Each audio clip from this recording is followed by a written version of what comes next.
분명히 용서했다고 믿었는데 왜 식탁 너머 당신의 숟가락 소리가 칼날처럼 들릴까요? 우리는 정말로 예전 일은 잊고 다시 시작한 걸까요? 저녁 7시 현관문 도어락이 돌아가는 소리가 들립니다.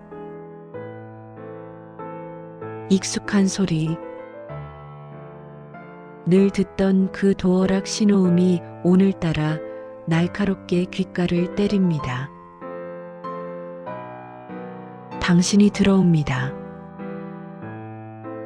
현관에 놓인 당신의 신발. 뒷굽이 조금 달아있는 그 신발을 보며 나는 잠시 멈춰섭니다. 저 신발을 신고 당신은 어디를 다녀왔을까요? 저 신발을 신고 집으로 돌아오는 길에 당신은 무슨 생각을 했을까요? 다녀왔어. 당신의 목소리는 평온합니다. 우리에게 아무 일도 없었다는 듯 어제와 같은 말투. 나는 주방에서 고개를 돌리지 않고 대답합니다. 왔어? 씻고 나와요. 내 목소리는 떨리지 않았을까요? 내 뒷모습에서 당신은 혹시 내가 감추고 있는 그 서늘한 기억의 잔상을 읽어내지는 않았을까요? 보글보글 찌개가 끓어오릅니다. 된장찌개 냄새가 온 집안을 채웁니다. 지극히 평범하고 지극히 아늑해야 할 이 냄새가 오늘따라 비릿하게 느껴집니다. 식탁 위에 수저를 놓습니다. 숟가락이 식탁 유리에 닿는 소리가 유난히 크게 울립니다. 마치 누군가 내 머릿속에서 경고음을 울리는 것 같습니다. 씻고 나온 당신이 식탁에 앉습니다. 물기가 채 마르지 않은 머리카락에서 비누 향기가 납니다. 그 향기를 맡는 순간 심장이 덜컥 내려앉습니다. 향기는 예전의 기억들을 불러옵니다. 같은 공간에 지냈어도 내가 몰랐던 당신의 시간들, 내가 발붙이지 못했던 당신의 그 은밀한 행적들. 그때도 당신은 이런 향기를 풍기며 집으로 돌아왔어요. 그때 아이들이 방에서 나옵니다. 아빠 왔다. 아이들의 웃음소리가 거실을 채웁니다. 당신은 아이들을 안아주고 아이들의 머리를 쓰다듬습니다. 그 다정한 손길. 아이들에게는 세상에서 가장 따뜻한 아빠의 손이겠지만 내 눈에는 그 손이 낯설게만 보입니다.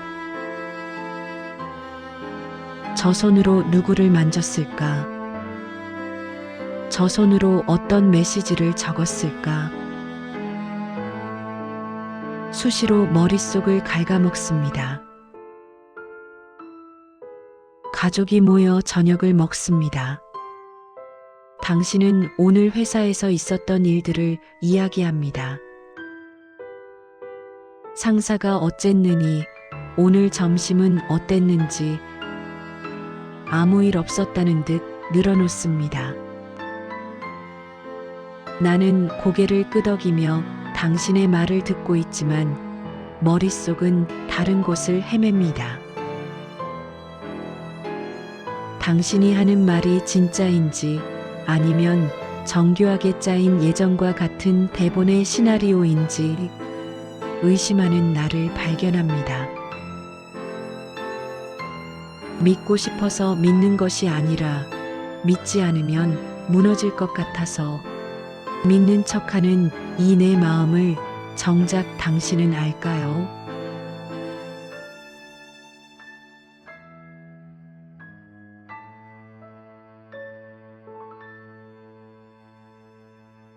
우리는 지금 같은 공간, 같은 식탁에 앉아 있는 걸까요? 아니면 각자의 지옥을 숨긴 채 마주 보고 있는 걸까요?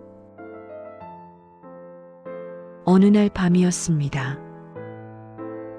당신이 잠든 사이 충전기에 꽂혀 있던 당신의 휴대폰이 무음인 채 불빛만 반짝거렸습니다.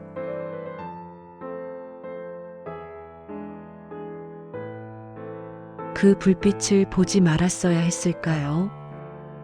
아니면 그냥 모른 척 잠을 청했어야 했을까요? 화면 위에 떠오른 그 이름, 그리고 차마 입에 담기 힘든 다정한 문장들. 그 순간 내 세상은 멈췄습니다. 방 안의 공기가 갑자기 희박해지는 기분이었습니다. 내 심장 박동 소리가 고막을 터뜨릴 듯이 크게 들렸고 손끝은 얼음장처럼 차가워졌습니다. 옆에서 잠든 당신의 얼굴을 보았습니다. 너무나 평온하게 아무런 죄책감도 없다는 듯이 규칙적으로 숨을 내뱉는 당신.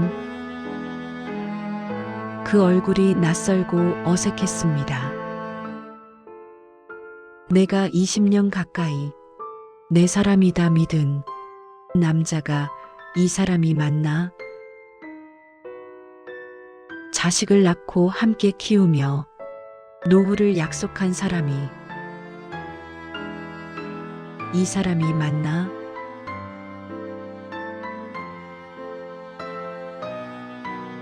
그날 이후 나의 시간은 두 갈래로 나뉩니다. 사건 이전의 시간과 사건 이후의 시간. 당신은 사과했습니다. 무릎을 꿇고 눈물도 흘리며 다시는 그러지 않겠다고 맹세했습니다. 나도 피눈물을 삼키며 노력했습니다. 아이들에게 상처를 남기고 싶지 않아서, 그리고 어쩌면 여전히 가족이라는 틀을 놓지 못하는 나를 위해서. 하지만 이 기억은 내 의지와 상관없이 불쑥불쑥 고개를 듭니다. 당신이 늦게 퇴근하는 날이면 나는 온 집안의 시계들을 봐가며 당신의 동선을 상상하게 됩니다. 당신이 화장실에 휴대폰을 들고 들어가 한참을 안 나오면 나는 화장실에 온 신경이 가 있습니다. 당신이 나에게 다정하게 굴면 혹시 미안한 일을 또 저질러서 그런 것이 아닐까 의심합니다. 당신이 나에게 무심하게 굴면 그때의 당신의 모습을 상상합니다.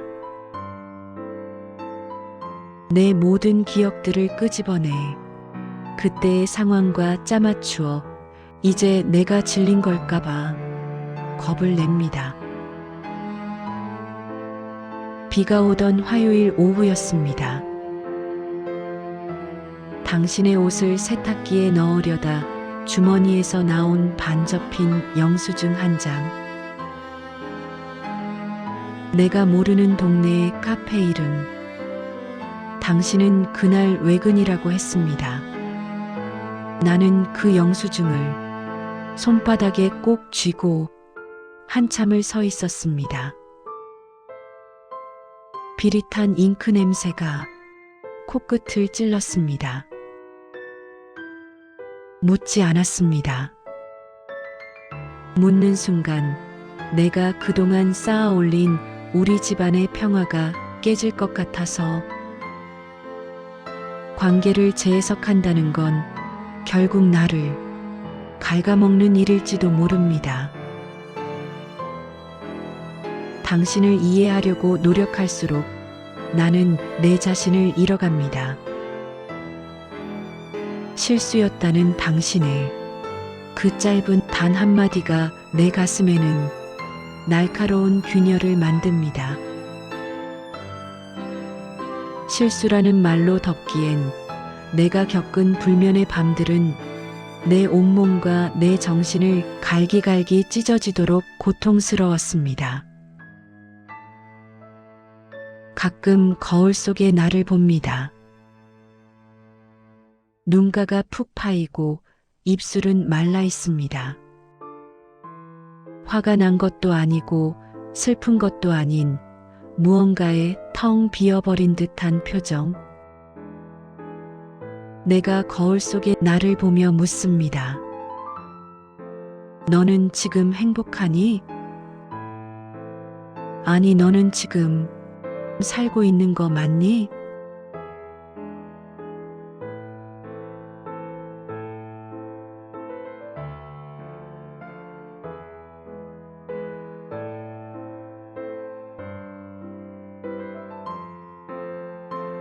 용서라는 단어는 상대가 아니라 나를 가두는 감옥의 다른 이름은 아닐까요?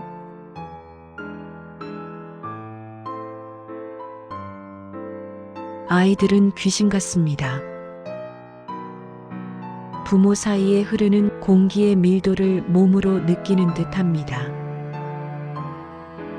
소리내어 싸우지 않아도 우리가 서로를 바라보지 않는다는 것을 아이들은 모두 압니다.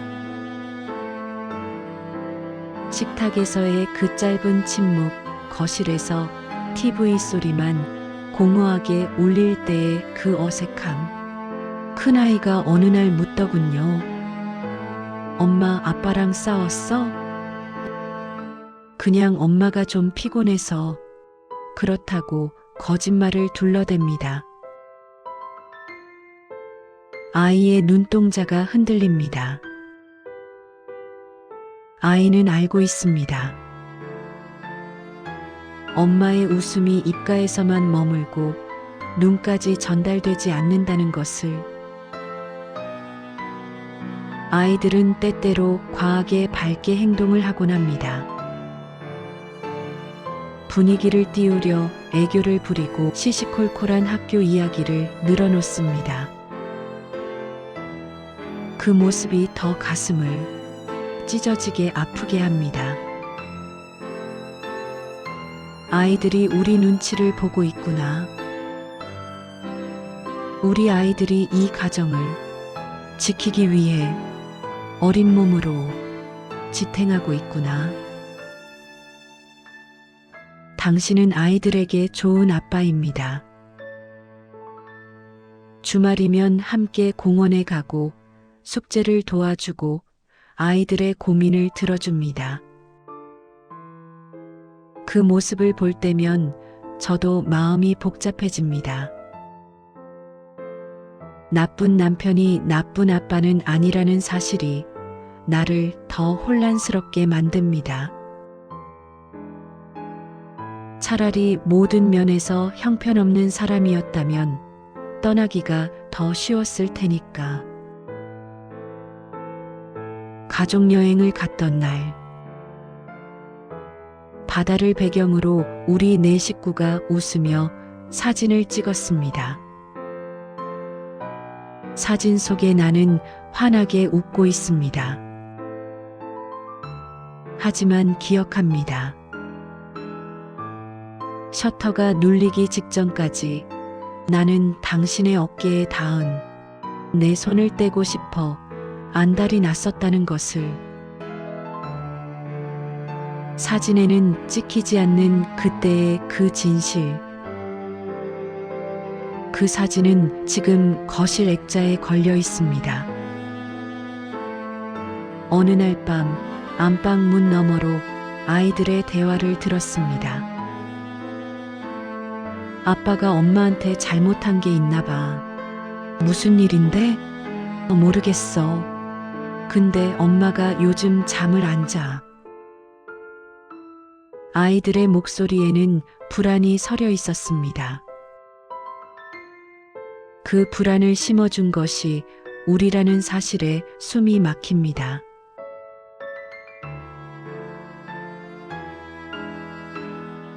부부의 문제는 부부로 끝나지 않습니다.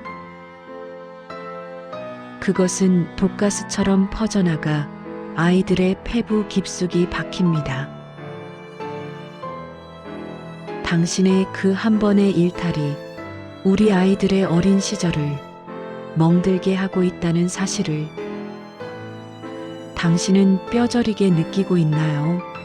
아니면 그저 시간이 지나면 다 잊힐 일이라고 스스로 위로하고 있나요? 관계를 유지하는 것이 정답일까요? 아이들을 위해 불행한 평화를 유지하는 것이 옳을까요? 아니면 솔직한 파국을 선택하는 것이 아이들에게 더 나은 교육일까요? 정답은 어디에도 없습니다.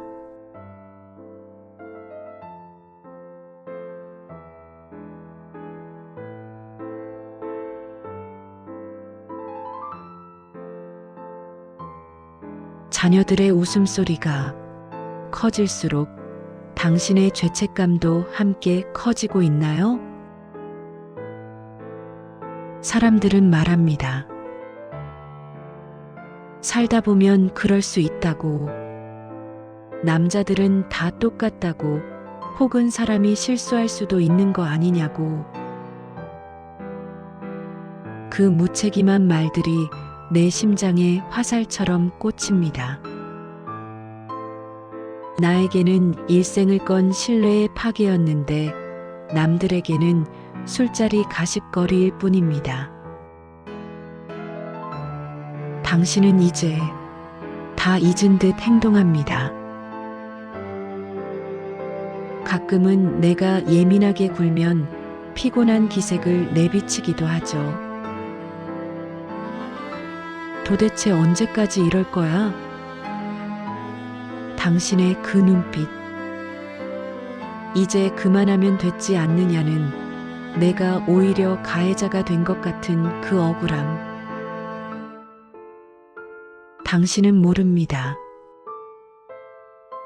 흉터는 겉으로 보기에 아물었을지 몰라도 그 밑에 신경은 여전히 작은 자극에도 비명을 지른다는 것을.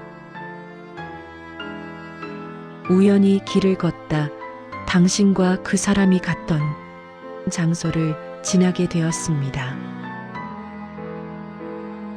그 카페, 그 거리, 그 공기. 세상은 평화로운데 나만 그 자리에 얼어붙었습니다. 내 발밑의 땅이 꺼지는 기분.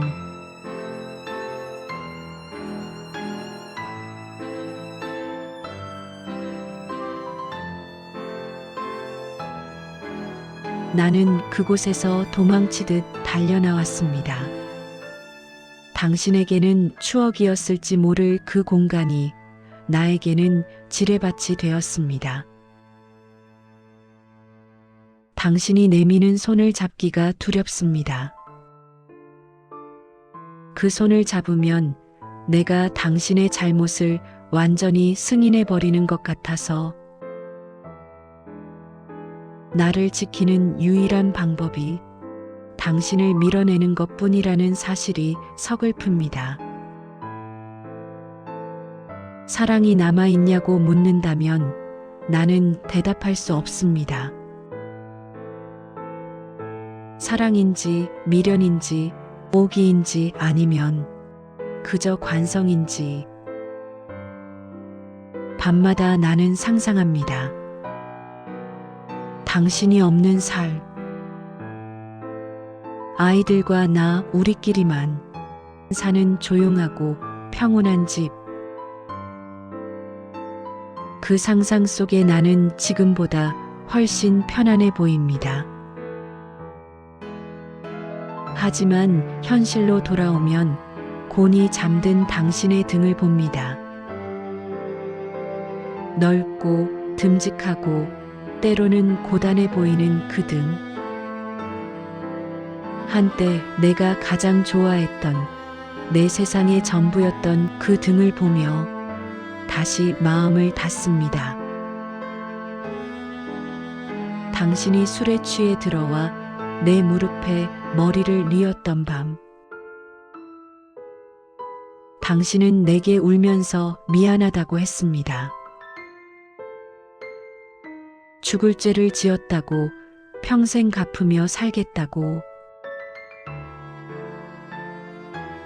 나는 당신의 머리를 쓰다듬으며 아무 말도 하지 않았습니다. 그때 내 손끝에 닿던 당신의 온기.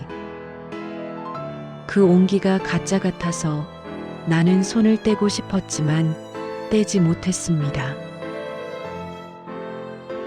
우리는 서로에게 어떤 존재일까요? 가장 가까운 타인?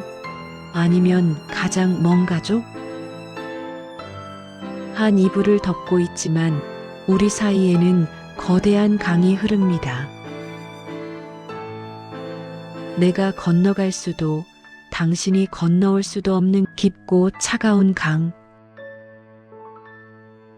우리는 그 강 양쪽 기슭에 서서 서로를 바라보고만 있습니다. 깨진 그릇을 정교하게 붙였다면 그것은 다시 그릇일까요? 아니면 날카로운 조각들의 집합일까요?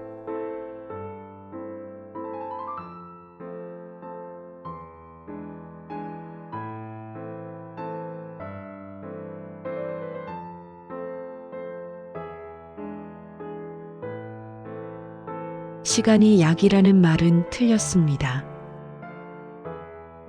시간은 그저 기억을 익숙하게 만들 뿐입니다.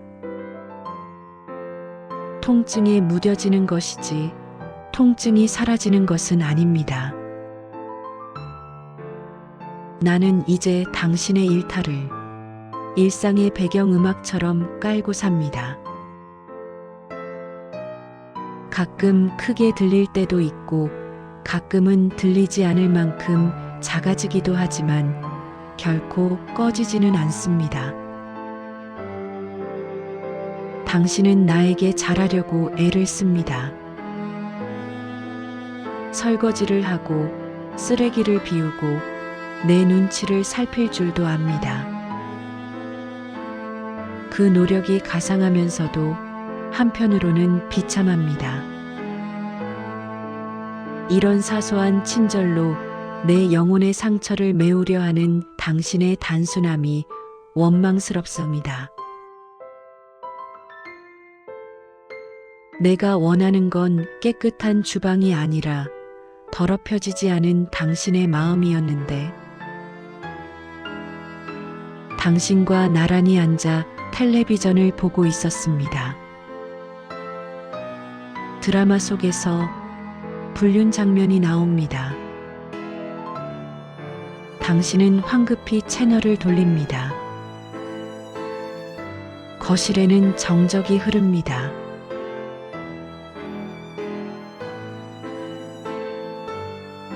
우리는 서로를 보지 않습니다.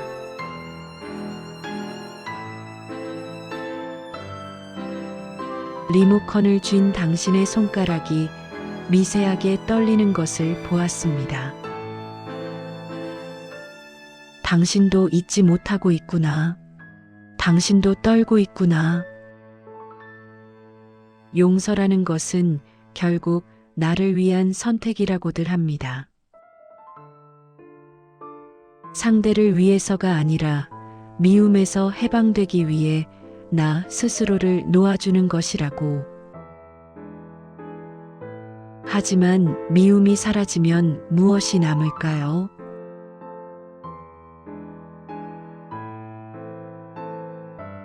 당신에 대한 기대도, 열정도, 설렘도 다 타버린 채만 남는 것은 아닐까요? 아무것도 느끼지 못하는 상태가 되는 것이 정말 용서일까요? 나는 오늘도 선택의 기로에 섭니다. 오늘 하루를 웃으며 넘길 것인가, 아니면 어제의 기억을 소환해 당신을 괴롭힐 것인가. 나의 권력은 오직 당신을 아프게 하는 데에만 남았습니다. 당신이 내 눈치를 볼 때, 당신이 안절부절 못할 때, 아주 잠깐은 내 고통이 보상받는 기분이 듭니다. 하지만 이내 자괴감이 밀려옵니다. 내가 이렇게 못된 사람이었나?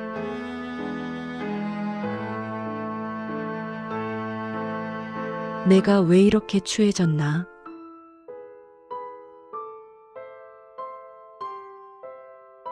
부부 동반 모임에 나갔을 때였습니다. 사람들이 우리 부부를 보며 인꼬 부부라고 칭찬합니다. 당신은 쑥스러운 듯 웃으며 내 손을 자연스럽게 잡았습니다. 나는 그 손을 뿌리치지 않았습니다. 남들 앞에서는 완벽한 연극을 수행하는 우리. 그 연극이 끝나고 집으로 돌아오는 차 안.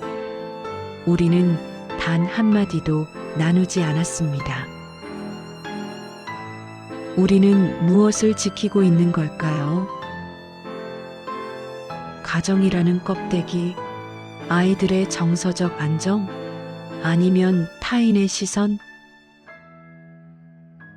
정작 그 안의 알맹이는 썩어서 문드러지고 있는데 겉모양만 번지르르하게 닿고 있는 건 아닌지.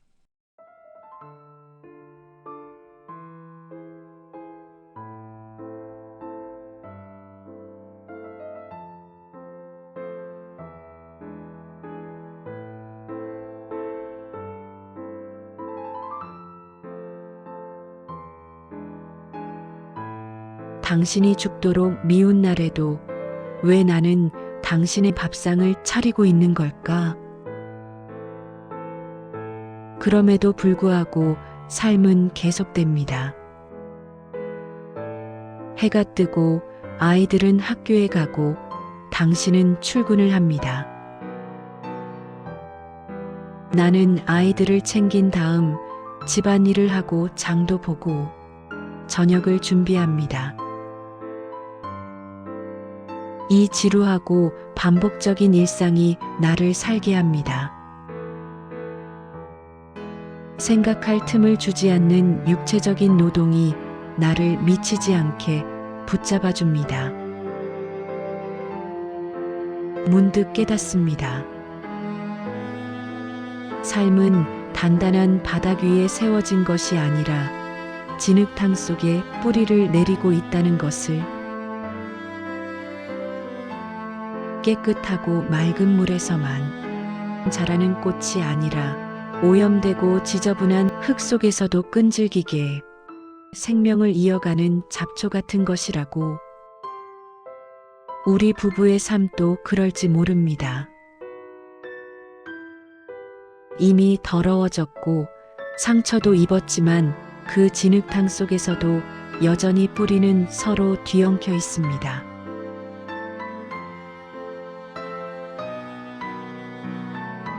며칠 전 당신이 자다가 끙끙 앓는 소리를 냈습니다. 악몽을 꾸는 건지 아니면 몸이 아픈 건지.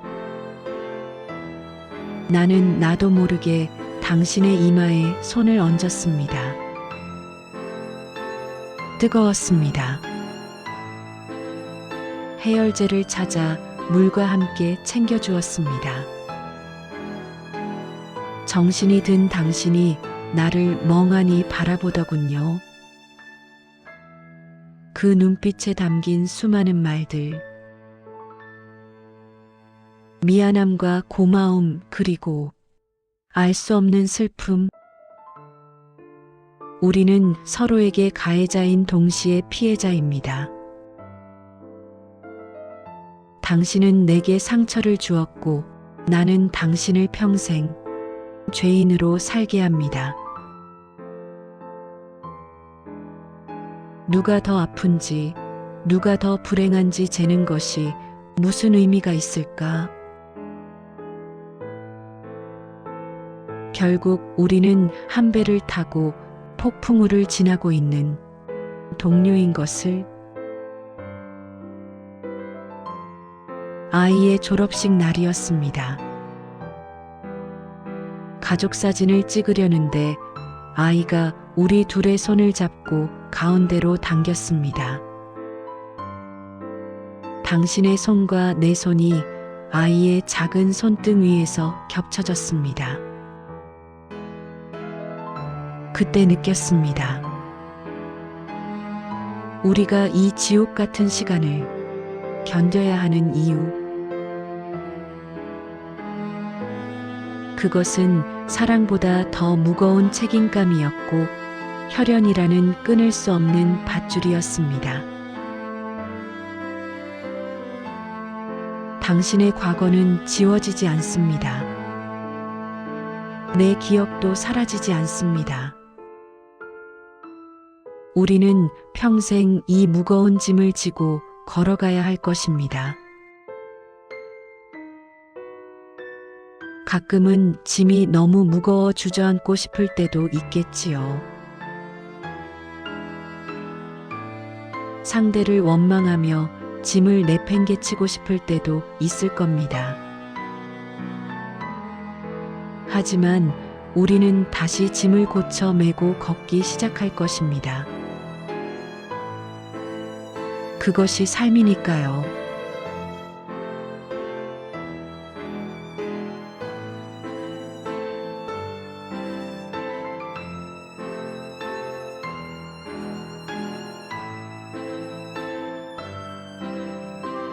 상처를 안고 사는 것이 나약한 걸까요? 아니면 그 상처와 함께 걷는 것이 진짜 용기일까요? 창밖으로 노을이 집니다. 하늘이 붉게 물드는 것을 보며 생각합니다. 아름답다고 느끼는 이 순간조차 내 마음 한구석에는 그늘이 드리워져 있습니다. 완전한 행복은 이제 내 생애에 다시는 오지 않을지도 모릅니다. 하지만 늘 불행하기만 한 것도 아닙니다. 아이들의 재롱에 웃고 맛있는 음식에 감탄하고 따뜻한 햇살에 위로받는 순간들이 있습니다. 당신은 퇴근길에 내가 좋아하는 귤 한 봉지를 사왔습니다. 올해 첫 귤이래. 무심하게 식탁에 올려두는 그 손길. 나는 귤 껍질을 까서 당신 입에 하나, 내 입에 하나 넣습니다. 새콤달콤한 즙이 입안에 퍼집니다. 이 맛이 우리 삶과 닮았다는 생각을 합니다. 시큼해서 인상을 찌푸리게 되지만 끝맛은 달콤해서 자꾸 손이 가는 맛. 늦은 밤 거실 불을 끄고 베란다에 서서 밖을 봅니다. 아파트 단지의 불빛들이 하나둘 꺼집니다. 저 불빛들 뒤에는 또 얼마나 많은 눈물과 침묵이 숨겨져 있을까요? 세상에 아무 문제 없는 집은 없습니다. 다들 저마다의 십자가를 지고 저마다의 비밀을 품은 채 오늘을 견디고 있겠지요. 나만 특별히 불행한 것이 아니라는 사실이 이상하게도 위로가 됩니다. 당신을 용서했냐고 묻는다면 여전히 내 대답은 모르겠다입니다. 어떤 날은 당신이 세상에서 제일 소중하고 어떤 날은 당신이 세상에서 제일 끔찍합니다. 이 양가적인 감정이 공존하는 상태로 살아가는 법을 배워갑니다. 흑백 논리로 나눌 수 없는 삶의 회색지대. 나는 지금 그 회색지대를 걷고 있습니다. 당신이 나에게 묻습니다. 무슨 생각해? 나는 대답합니다. 아무 생각도 안 해. 그냥 좀 졸리네. 거짓말입니다. 내 머릿속은 당신과의 수많은 기억으로 가득 차 있습니다. 하지만 이제는 그 기억들을 굳이 끄집어내어 당신을 공격하지 않기로 합니다. 그것은 당신을 위해서가 아니라 나를 위해서입니다.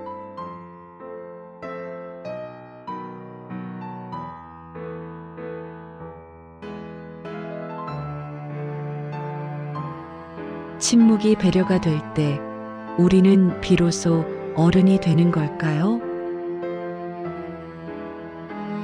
우리는 다시 침대에 눕습니다. 등을 돌리고 누워 서로의 숨소리를 듣습니다. 어둠 속에서 당신의 숨소리가 규칙적으로 들려오면 비로소 안도감이 듭니다. 당신이 여기 있구나. 도망가지 않고 내 곁에서 이 힘든 시간을 함께 견디고 있구나. 과거의 행적은 주홍 글씨처럼 당신의 이마에 새겨져 있겠지만 동시에 그것은 우리 관계의 예방주사가 되었을지도 모릅니다.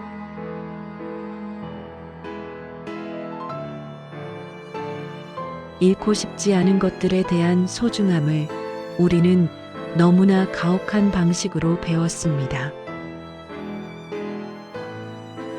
내일 아침이면 또다시 전쟁 같은 일상이 시작되겠지요. 아이들을 깨우고 아침을 먹이고 각자의 일터로 향하는 발걸음.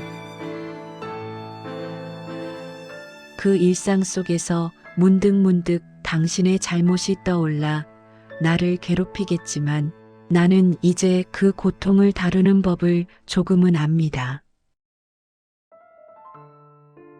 심호흡을 크게 한번 하고 눈을 질끈 감았다 뜨는 것. 그리고 지금 내 앞에 주어진 일들에 집중하는 것. 삶의 뿌리는 깊고도 질깁니다. 태풍이 불어 나뭇가지가 꺾이고 잎사귀가 다 떨어져 나가도 땅속 깊이 박힌 뿌리가 살아있는 한 나무는 죽지 않습니다. 우리 가정도 그렇습니다. 모진 바람에 흔들리고 상처 입었지만 우리는 여전히 이 땅에 발을 딛고 서 있습니다. 당신이 잠결에 내 손을 찾아 잡습니다. 따뜻합니다. 나는 그 손을 놓지 않습니다. 이 온기가 언제까지 지속될지, 이 평화가 언제 다시 깨질지 나는 알지 못합니다. 하지만 지금 이 순간 당신의 손이 따뜻하다는 것, 그것만으로도 오늘을 견딜 이유는 충분합니다. 당신은 오늘 사랑해서 곁에 있는 건가요? 아니면 견딜 수 없어서 곁에 있는 건가요?